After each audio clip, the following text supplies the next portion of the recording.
এখন আমি কিভাবে আইছি নিজে জানি না, কিছু কোন শয়তানে আনছেন। আমি অসুস্থতার জন্য চাকরি করতে পারি না, আমি অপরটা। আপনার নাম কি? আমার নাম জানিলাম কলোনিতে থাকি। এখানে আমার দেখছেন কিন্তু আমার খারাপ কিছু কেউ দেখে নাই আজ পর্যন্ত। খারাপ কিছু না দেখলে এখানে কেন? এখন আমি কিভাবে আইছি নিজে জানি না, কিছু কোন শয়তানে আনছেন। আমি তাই একদম আমার বলছিল যে হুজুরের সাথে কথা বলো, মসজিদের ইমাম সাহেবের কথা বলো, তোমার কিছু টাকা উঠে দিলে তুমি চিকিৎসা করতে পারবে।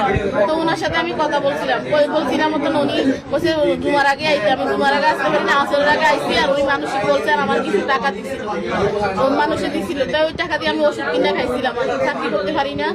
তাই এরপর দিন সকালে আমার ডাকছিল, আমি যার সাথে কথা বলি 2 বছর ধরে, ওর লইগে তাবিজ দিবা।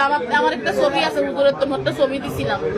ওই তাবিজ দিতে আইসি আর আমার মানে আমার কি মন হইলে আমার সবকিছু খুলে ফেলাইছে। আমি চিনলাইতে পারি না। এখানে আনছে, জানিলাম 1 তারিখ, 1 তারিখ জানিলাম আঙ্কেলের বাসায় এনে। তো জানিলাম আঙ্কেলের বাসায় এনে, ওই জন্য আমি চিনে না, আমার কি মাংস মন যায় চিনে না। ওনাকে বলছি আমি চলে যাই, আমি এগুলো করার জন্য আসিনি। উনি বলছে আমি 6 মাস করতে পারি না, আমার বউ স্ট্রোক করছে। উনি আমার ছাড়ে না, আমি কি করবো? তারপরে আমি না করতে ওইখানে একটা ফিরোজ নামে একটা দোকান আছে না, ফিরোজ ভাইয়ের দোকান আছে না, ফান্টার কাছে ওই ফিরোজ ভাইয়ের লোক আমি শেয়ার করছি কত টাকা। রমজান মাসের দিন এটা মসজিদের ইমাম সাহেব এটা করা উচিত। কই ভাই আমি একা তাই আমার সত্যপুর আর আমি কাম শেয়ার করছি।